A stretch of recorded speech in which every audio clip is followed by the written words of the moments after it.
Prokuroria e posaçme kundër korrupsionit dhe krimit të organizuar ka urdhëruar sekuestrimin e dokumentacionit të kompanisë Hill International NV si pjesë e hetimit të nisur ndaj ish-drejtorit të Autoritetit Rrugor Shqiptar Erviz Berberi dhe ish-ortakut të tij biznesmenit Valter Begaj. Hetimi ka si objekt tenderin e dhënë nga Ministria e Infrastrukturës dhe Energjisë për mbikëqyrjen e punimeve në tunelin e Llogaras, i cili është i fituar nga Bashkimi i Operatorëve Ekonomik Hill International dhe kompania Net Group në pronësi të Begajt. Pak dyshon se tenderi është paracaktuar dhe se kompanitë të tjera janë skualifikuar në mënyrë të padrejtë për shkak të lidhjeve personale mes Berberit dhe Begajt. Prokurorët e posaçëm akuzojnë ish-drejtuesin e ARSH-s për favorizim në tendera përmes një kompanie të kontrolluar prej tij në mënyrë të tërthort, duke favorizuar mikun e tij të afërt.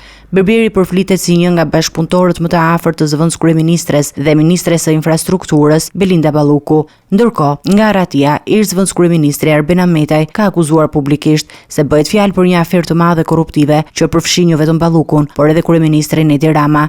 Partia Demokratike ka depozituar kallëzim penal në SPAK lidhur me këtë çështje, e cila tashmë po hetohet si një nga aferat më të bujshme të kohëve të fundit në sektorin e infrastrukturës.